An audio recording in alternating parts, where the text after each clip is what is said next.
This is Bringing the Darkness to the Light with Catherine Nadal, professional psychic medium. Today's guest is Ben Jackson, the guitarist for the 80s band Crimson Glory. It is a pleasure to have you on, Ben.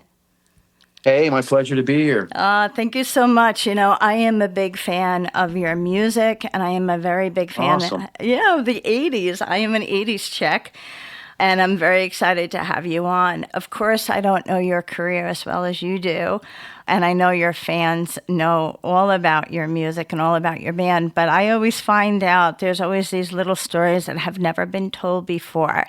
So I hope we get to some of those. I'm excited. I was referred to you by Michael Brandvold. And also I know that your music is being promoted by Brave Words Records. So there's a lot coming up for your band. So just right out the gate, tell us what's going on for Crimson Glory. I know you have a lot of dates coming up starting June 12th all the way through to the end of September. Yeah, right. We definitely had a very busy and active comeback since we returned to the scene a couple of years ago. We first started out releasing a new single, a song called Triskaideka, and we released that song at the same time that we announced to the world that we were bringing the band back because we had been gone for quite a while.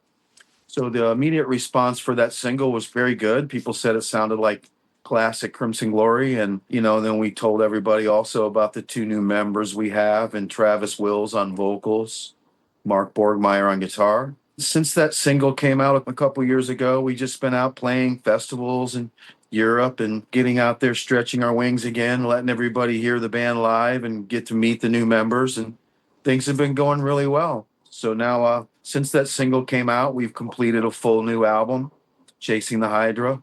It's out now on Brave Words Records, getting stellar reviews. So we're quite happy about that.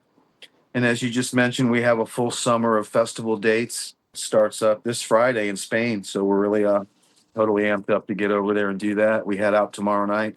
Yes, it is very exciting when the bands are making a comeback because the fans really haven't gone anywhere. The fans have always stayed. And with technology and the way music is listened to now, Bandcamp is really a very big friend to the musicians. Yeah. So it's like a one-stop. Everyone can go to Bandcamp and kind of check it out there. So I know that you've done a lot with Bandcamp. So what has been your experience with Bandcamp? We just did a live listening party last Friday with that, and it went pretty cool. We had a lot of fans on there that were chatting directly with the band and asking questions, and so it was nice. It's interesting with Bandcamp because, like what you just said, the fans have an opportunity to speak with you directly. That to me has been really a lot of feedback that I've gotten because even with this interview and all the other interviews that I do, just the small video clips, sometimes it feels very interactive. And this is something that I find in current music, especially even now when you go to a concert, there's a lot of opportunities to meet the band beforehand, which many years ago, I don't remember that ever really being the case. You had to be really picked out of the crowd, right? Yeah, I remember that too, going to shows when I was young and just wishing there would be some opportunity to meet one of my idols, but there was never a chance, it was very hard. Usually when we do our concerts over in Europe, we have some sort of a signing session and during the day or maybe something right after the show where the fans can come and hang out with us over by the merch booth and just take pictures with us and hang out a little bit. We don't charge extra for that stuff. We make ourselves available to meet with fans and hang out. Yeah, it's so important. Those are the best meet and greets, especially when the fans don't feel like they're being taxed financially on it. That's cool. Yeah. I wanted to go back in time. When we go back into the history of Crimson Glory, 1983, I mean, I could literally remember where I was in 1983, and probably you do as well. Let's talk about the beginnings of Crimson Glory. How was it really formed? I know you're one of the original members, so you probably have the whole scoop.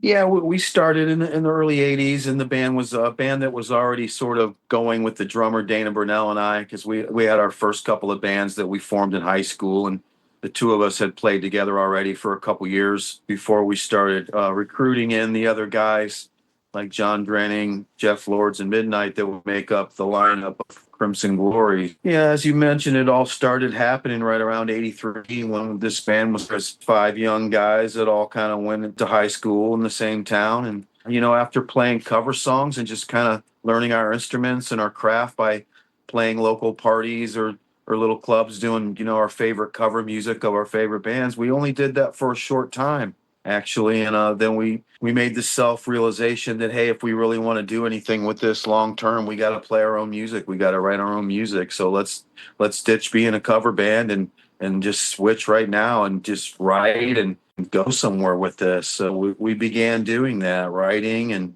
demoing some songs. And we started doing that quite young when we were all around 18, 19 or so. And that was our ambition, to just become an original band. Yeah, it's really cool. I think you guys started out in the Florida area. Is that correct? Yeah, we're all from the Sarasota, Florida area. Yeah, we all Oh, went to high wow. school here in the same town. So, what was the scene like for doing like heavy metal music in Florida in the 80s? Was it really big, or were you guys like one of the few? Because sometimes the music scene is really big in certain areas of a state. We had our pretty good scene here. I mean, I guess it wasn't like, you hear a lot of bands form and they say, well, we got to move out to LA where the scene is, where we can, maybe get signed and get something happening. But because some states just don't have anything, going on. But Florida was pretty good back then, around the, Tampa, which isn't too far from where we live in Sarasota. Tampa had a pretty strong music scene, and there were a lot of bands that were playing metal and doing the thing that we love and around that time. And guys like the band Sabotage came out around that time in the early 80s, and they're still around today, and they have a tremendous following. Other bands were around back then, such as, I don't know, Power Surge. Trying to think of a few. So many of the death metal bands that are big in the death metal scene came out of Tampa too, like Death and Morbid Angel and Deicide. So many. So we had a pretty big scene back then. Rocks Gang was another kind of glam metal band that was kind of on the scene, and it was fun back then in the early 80s, because there was many cool rock clubs to go to and metal clubs, and it was the height of the 80s. Metal was pounding. Everybody was loving it. All the girls were out there in their little mini skirts and high hair, and it was just it was a really cool time. But so yeah, we had a pretty cool scene here in Florida. Very cool. So, when did Crimson Glory actually make it big? Like being offered and, really feeling like we're taking this to the next level? Probably around 85, we were doing demos up at Morris Sound Recording in Tampa, which is where Sabotage recorded their first couple albums. And we found out about the Morris Brothers and thought that was a place we should go record. So we did some demos up there. Right after we did our first 5-song demo at Morris Sound, we got a guy named Dan Johnson from Dunedin, Florida, who had Par Records at the time. He took an interest in the band and signed us for our first album deal. By 86, we completed this record and released it on Par Records here in America and on Roadrunner Records in Europe. And it came out October 86. I don't remember the date. I think it was October 20th.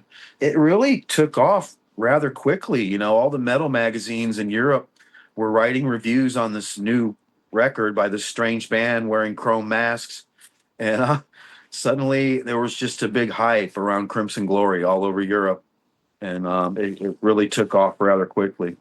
Yes, it must have been very exciting because you guys were all very young. What did you feel? Was there a large support from all of your families, or were they thinking, this is a huge risk? I always find it curious.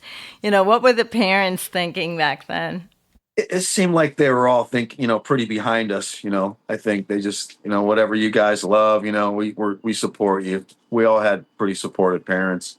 That's cool. And the reason why I bring Yeah. it up is because I've had several conversations in the past reminding people about the 80s, because I was, really active in the 80s. And I remember how people like Dee Snider, they literally had to go down to Washington, D.C. and fight for the right to keep music. And it was a big scene back then where they wanted to do a lot of censoring and shutting people down. And that really kind Yeah. of brought a lot of attention to parents. What is really being put out there and what are our kids getting involved in? So that was around the same time that you guys are I getting do picked remember, up. yeah. Yeah, I remember exactly. these times, yeah, where Dee Snider became pretty outspoken on music rights and all that, and there was even that incident where Judas Priest had been taken to court because somebody's child committed suicide, and they were trying to, in some way, hold Judas Priest accountable for a song they had called "Beyond the Realms of Death." There was a lot of that going on back then, like you said, with censorship and people trying to question, is heavy metal dangerous or something? And obviously it's not. It's just an art form. It's music. Exactly. And it's still alive today. So music, and that's one thing I always find about music is it's the bands, but it's also the lyrics. And back then they were thinking the lyrics were working against the kids, in a negative way. But as we find now, it's almost a 360 where there's so much attention to mental health and that the lyrics of these songs are actually helping people through their mental health. So it's really taken like a totally different turn where music is Yeah, actually a form of therapy, absolutely. quite Yeah. different from the It, past. it Yeah. it has been for me. Yeah, the artists I love and grew up on, and music is therapy. So many times when I'm down, I listen to something. It lifts me up. It just. And I've had people I've met, friends and fans that have said our album was just a huge part of their life when they were going through something rough, and they just spent like a solid year listening to it, and just how it just really lifted them up and out of something bad. So it is amazing the power of music, what it can have on all of us Yes. But that's in also a like, positive way. exactly. But it's a huge compliment to the band to feel that it's not just putting out music, but it's changing lives. And that's something that income can never equal. When you feel that you've really changed somebody's life, there's not enough money in the world that could equal that feeling. So that to me is You're really a right. huge Yeah. compliment to you. Wow. I wanted to ask you another question because we have a lot of young people that listen to the show. How did you find yourself holding a guitar? Did you feel drawn to it or did you feel that, somehow you just stumbled into it? I was drawn to it. I think I just, as a very young child, I really liked music, and I listened to everything, from the Beatles to Iron Butterfly and any other vinyl records, Santana, anything I get my hands on. I just really liked music. And I mean, as like a 7 or 8 year old kind of young kid. And then, when I was 10, I was really interested in playing the drums, and I wanted to be a drummer. And it was kind of my first instrument that I wanted to pursue. But after a couple years, the feeling passed on the drums, and I really wanted to play guitar. So around the time I was 13, I picked up a guitar and just kind of started learning things and took it from there. But I knew before I even got the guitar. I mean, I wanted it for quite a while. It was something I wanted. I thought about. I dreamt about it. I love hearing that because a lot of times kids that feel that way don't know where it comes from. And sometimes their family is not musical. So it kind of freaks them out. Yeah. Like, why am I attracted to this guitar? So was anyone Yeah. in your family musical? Yeah, my dad was a really good jazz piano player, and he had a baby grand in the living room. I still have it now in my living room. So growing up, he was always playing. After work, he'd get home from work and sit at the piano and unwind for a couple hours, just playing songs.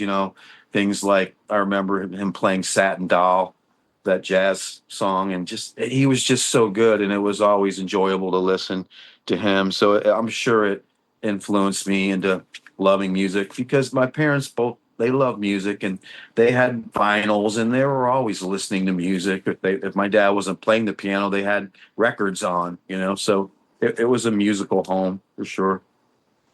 That's so great. Yeah. And I also find it interesting that he was playing jazz on the piano. A lot of times people don't realize how complex jazz really is. So to be growing up, to be brought up almost on jazz, almost expands a child's mind even further than just listening to whatever's contemporary of the time. Would you agree?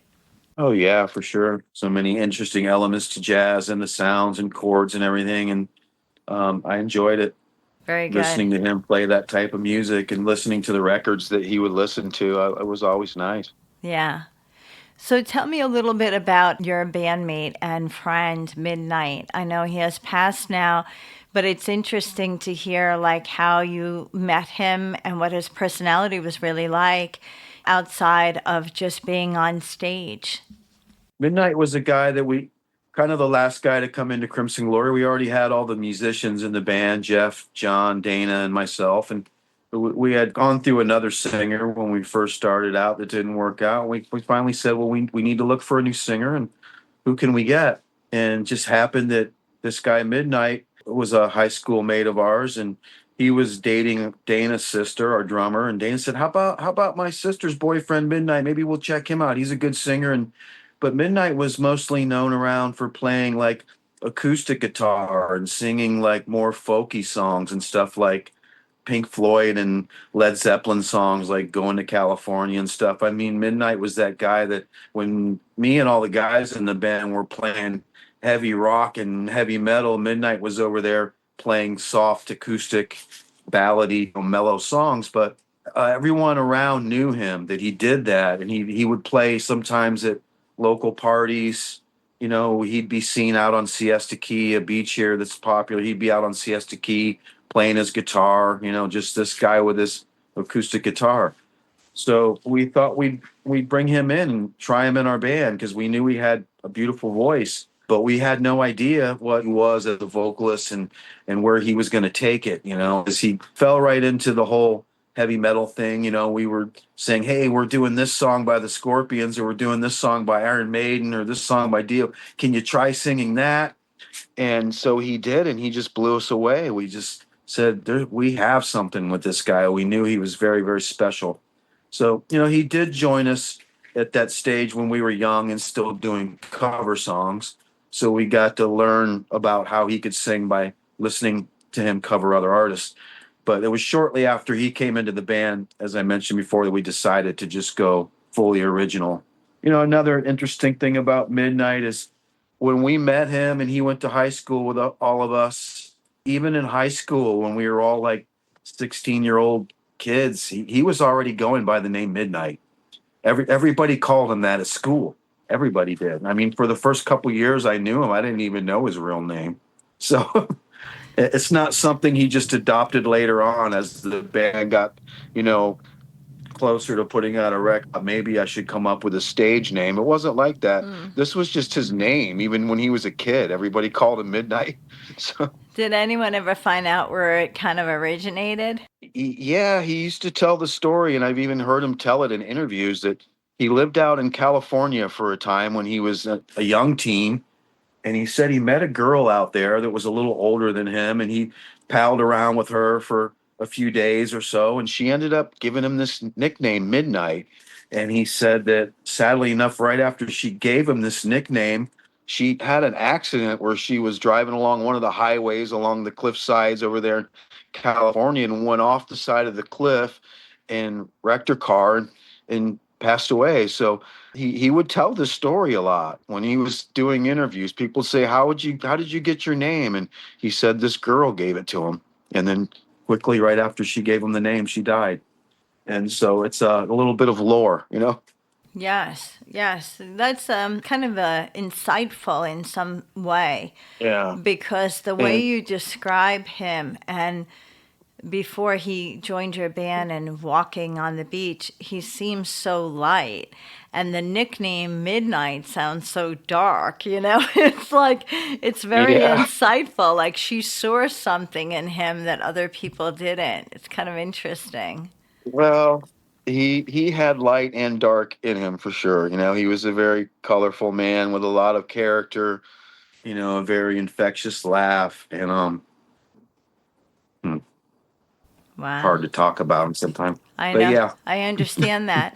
And I also was very touched because I didn't realize that you all had gotten together and had done a memorial for him of some sort where you kind of all got together to remember him but also to play music. Do yeah. you want to touch on that a little bit?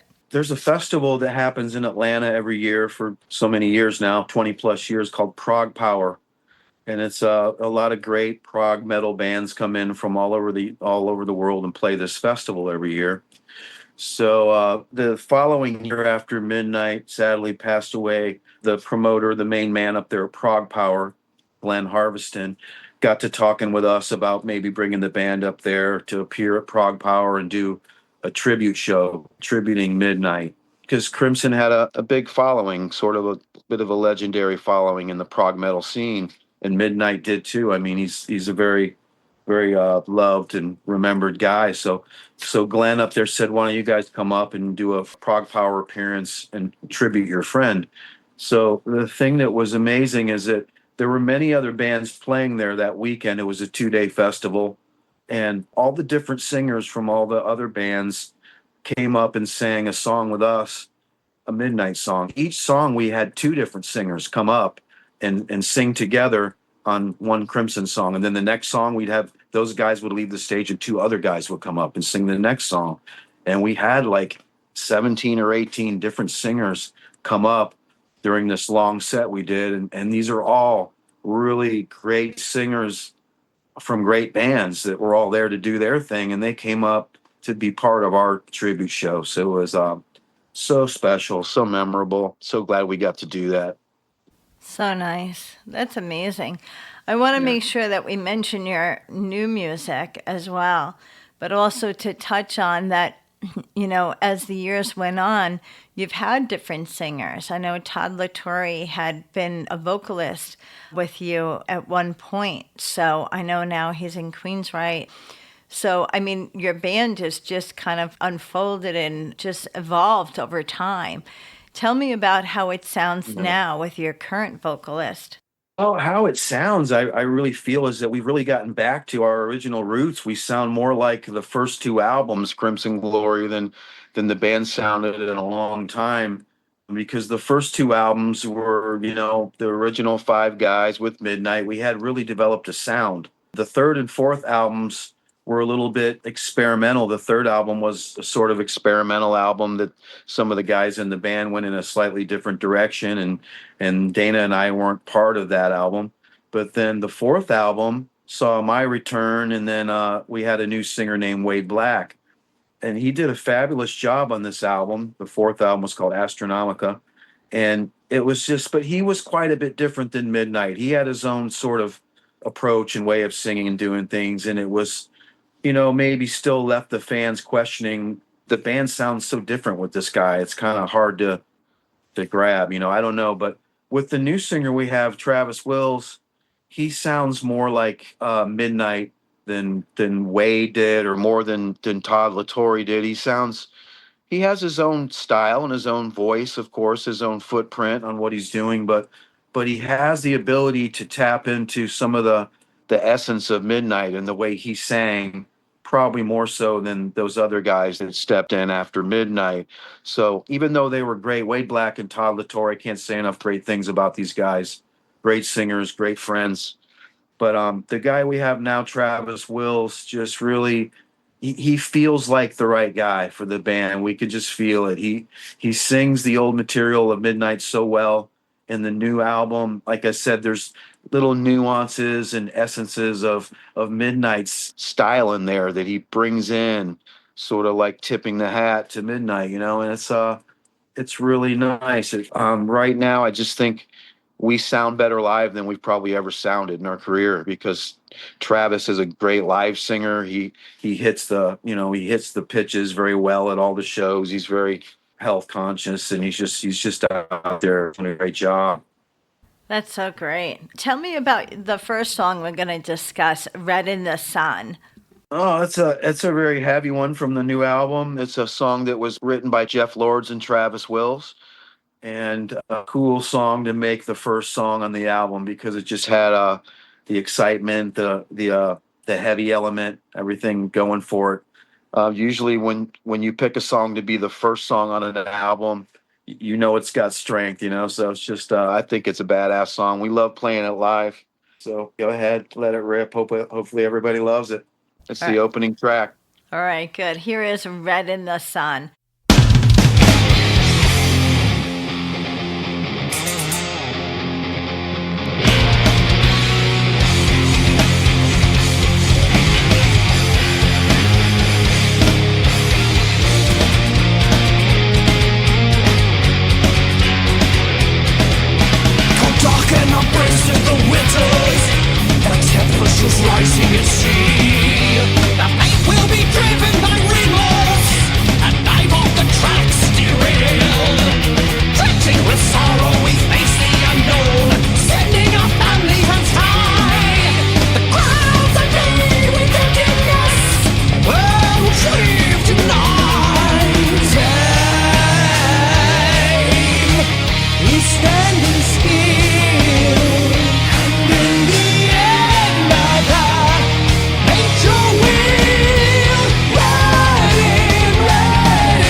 that silence brings no violence, brings lights that storm. Daring people shifting over, destined grace his star in light of me. This is so exciting. I'm really looking forward to hearing about this tour. There's only like 3 dates in the US, and unfortunately, you're not in New York. I want you to come to New York. I'd love to. Yeah, exactly. I see dates in September for Atlanta, Georgia, Minneapolis, and Madison, Wisconsin. So that's Yeah. cool. Yeah, so we'll see how that tour goes. Maybe they'll expand some US dates, and I'll get to see you guys. Oh yeah, I'm sure it will. I'm sure it will. That is so exciting. Tell me about your song Chasing the Hydra, because I know you said that's similar to the titled album. Yeah, that's the title song for the new album. It definitely has a lot of that Crimson Glory stylistic element to it. The guitar riff that opens the song is kind of purposely crafted after another song of ours, Red Sharks, from years ago. Not the entire song, but just the opening riff. It's just kind of a little hint to like, here we are, it's Crimson Glory, you know. So Chasing the Hydra comes right in with a guitar riff that just immediately tells everybody this is Crimson Glory. And the song just barrels on with just a power and vengeance, like we thought, like Red in the Sun, we had to have a powerful song for the opening song. We also thought, well, the title song has to be a banger too. So Chasing the Hydra is one of the songs on the album that doesn't really have mellow intros or interludes or outros. It's just pretty much powerful, just heavy metal from top to finish. Very some high range vocals by Travis that really, you know, set the tone for the Crimson Glory style too, and cool lyrics. It's just we're really proud of Chasing the Hydra. It's really a fun song to play live too. That's great. So we're going to play Chasing the Hydra now.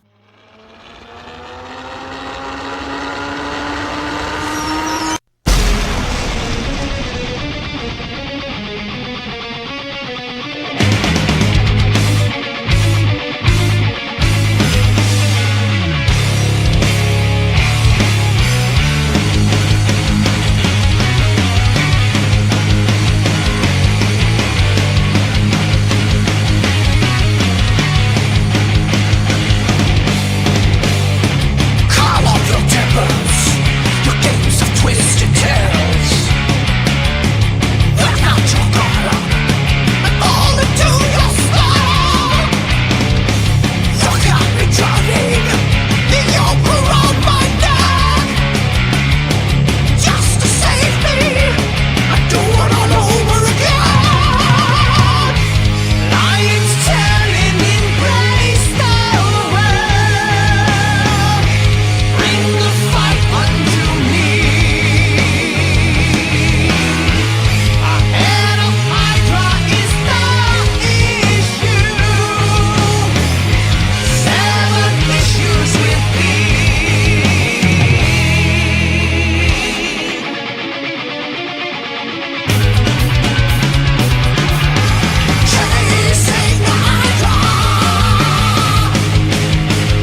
You know, it's very interesting when you reference tipping the hat to Midnight Sound and stuff. There's so many conversations I've had with people where over the years they say, wow, that really brings me back. Music is tied to a lot of memories for people. So it's so great to hear. Yeah, it's so great to hear that some of these songs are reminiscent to the way you originally put them out, with a little bit of a hint of the way it used to be, so that somehow it's recognizable in it, kind of a reminiscent way. Yeah.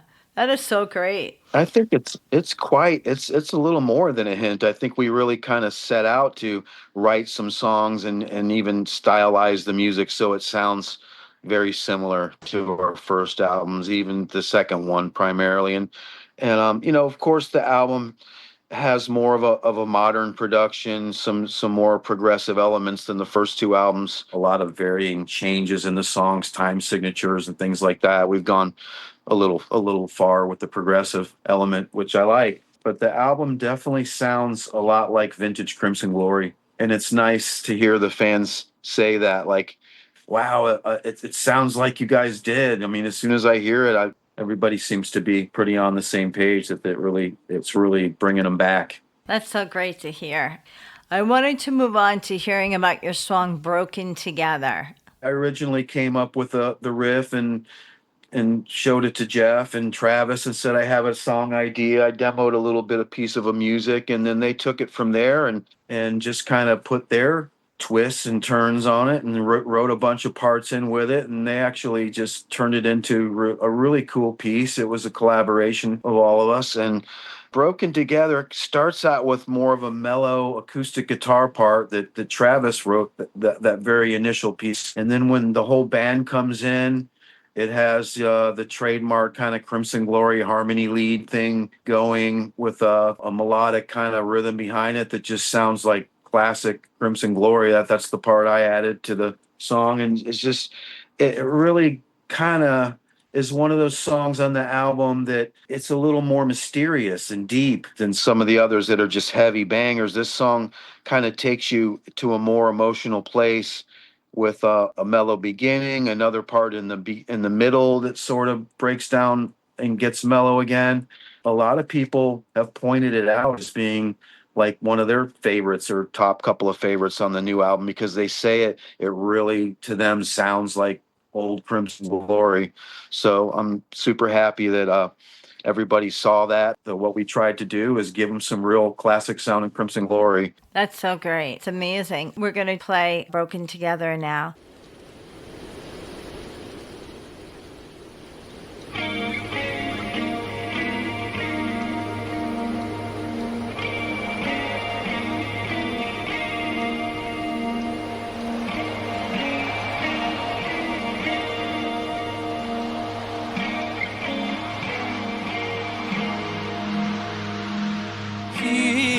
Broken together, puzzle and fractured state,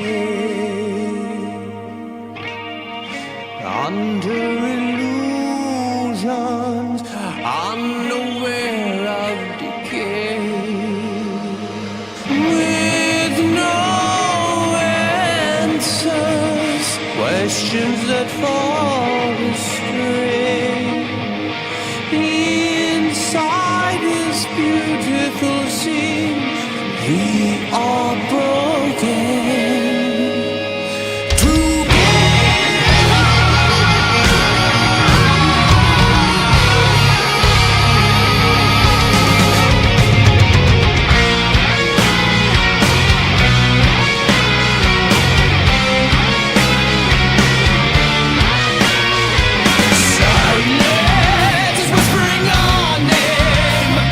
Boundaries of love dissolve.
before we discuss one of the last songs that we picked out, I want to be able to ask you one quick question. Out of all the songs, when you go to play them live, which one are you personally like, all right, I can't wait, it's coming up? Like, do you have one of those, or do you equally love all of them? Are we talking about The all of the tour. songs, Well, even the from the old tour. days? Like, or well, yeah, I would mostly have from to the new say album? this coming tour, because you have so many songs in a set list. And a lot of times, that's what the fans say. Like, what was the set list? I have Well, tickets, that kind of a thing. I have to say, out of all the classic songs from the first two albums that we play, and we can see how much people enjoy them, and I never get tired of playing them. They never get old, So I enjoy playing all that material that we did on the first two albums. But right now, I think I get a little more excited when we pull out and do a couple of the new songs from the new album, because it's fresh and it's fun, and the songs are really good. They're hooky and they're fun to play live. They really translate live well. So currently we're doing Angel in My Nightmare live, which is a lot of fun to play. We're doing Beyond the Unknown, probably one of my favorite ones right now to play live. Pearls of Dust is one we're doing from the new album live. It's probably one of the heavier songs we've had in our career, and really a lot of fun to play live. So I'm really getting the most, I think, enthusiastic right now about playing the new songs. So before we go into the next song to discuss it, just remind the audience how they can contact you. Social media, Bandcamp, all of that, because we want them to be directed towards your music. Yeah, Crimson Glory has our own official Facebook page, Crimson Glory on Facebook. We have our own website called theofficialcrimsonglory.com. You can see, there's always a lot of stuff through bravewords.com. That's all the information on Crimson Glory you need is through our Facebook page, our website, through Brave Words. There's plenty of content there if you're looking for information on the band, where we're going to be playing next. Very good. Yeah. So now we're going to talk about the song we're going to roll out the interview with, and that is Armor Against Fate.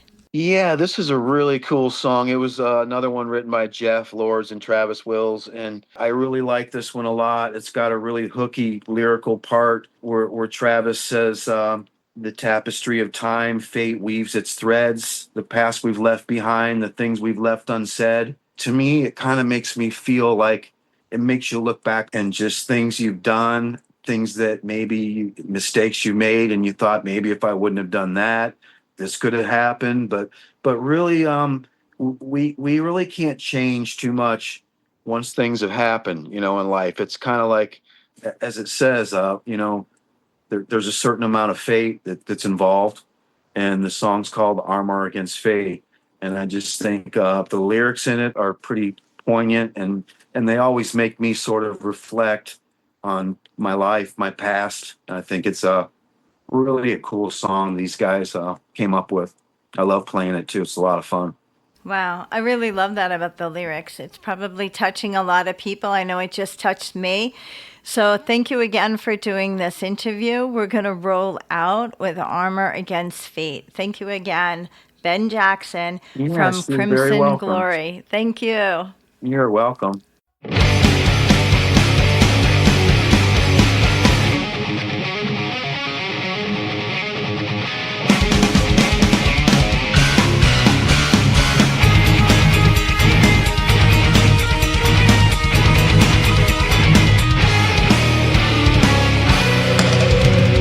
In this dance of life, fate holds the strings and the sorrow it brings. I give the stars alive, revealing our grand design. Tapestry of time, fate weaves its thread as they left behind the things they left unsaid. There is no armor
bring your soul darkness.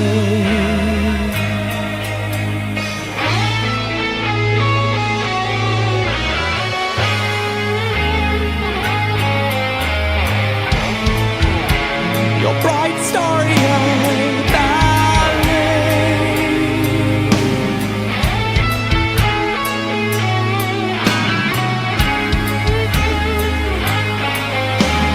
Have no place in reality.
You have been listening to Bringing the Darkness to the Light with Catherine Nadal, professional psychic medium, Dream Central Station, LLC.